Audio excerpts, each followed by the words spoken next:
essentially the Supreme Court has said there will be no stay on the proceedings in the Varanasi court. So the proceedings in the Varanasi court can continue as per what is already happening. The Supreme Court has, however, said that DM Varanasi shall ensure that the area where the Shivling was found will be protected without impeding the Muslims from using the mosque for worship. Arvind is with us on the phone line. Arvind, what's the latest that you can share with us? Yeah, Rishika, the Supreme Court has given an interim order in the plea that has been preferred by the Masjid side, challenging the Allahabad High Court order. In fact, at the outset of the hearing, they argued saying that the Place of Worship Act clearly makes it it gives a ruling that any existing religious structure which is being currently used for worshipping cannot be changed as on all those existing religious structure as on 1949 be altered.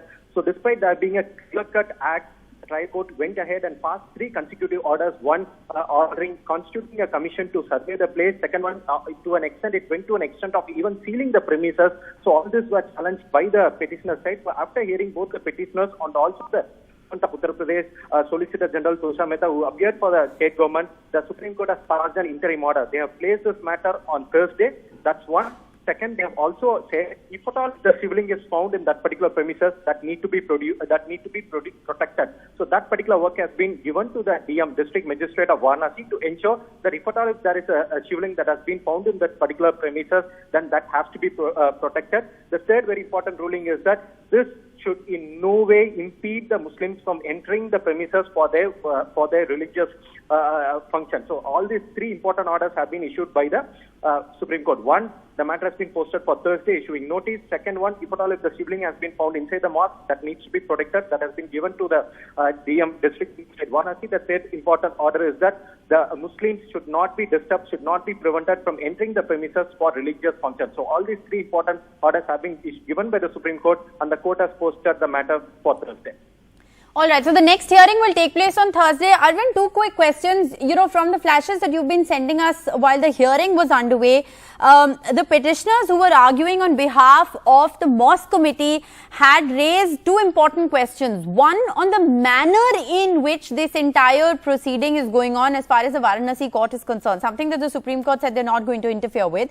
But the question that they asked is when a report on the survey has not been submitted, how can the media reports essentially that a Shivling has been found be taken at face value? What was the sort of reaction to that?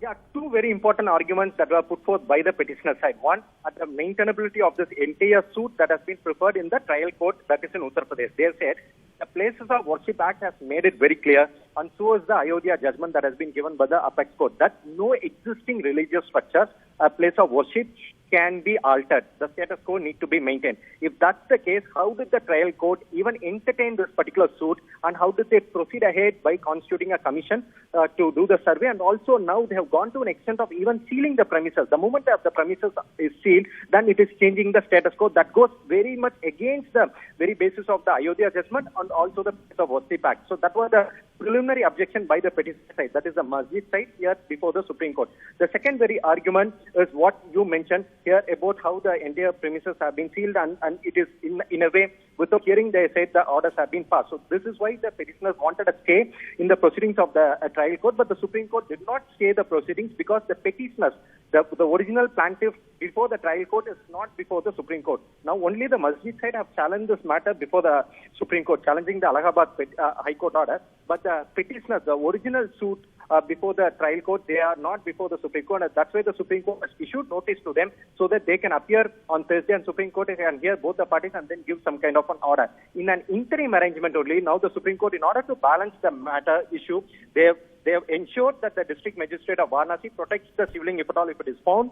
And second one, also very importantly, allowing the Muslim to do their religious functions or the prayers inside. Right. Also very importantly, the question that you raised, how did the trial court go to an extent of sealing the property, because the report has not been submitted, because the commission was constituted to find whether there is Shivling or not. So the committee is yet to submit the report. If the committee has not submitted the report, then how did the trial court go to an extent of sealing the premises. When the report itself is not before them, how did they seal the premises? That was the main argument that was put forth before the Supreme Court, and that's why taking cognizance of this particular lacuna in this trial court order, the Supreme Court has now allowed the Muslims to enter the premises for their religious, for their prayers, etc. By the way, they have also balanced the thing by protecting the Shivlinga if it was found in that particular premises.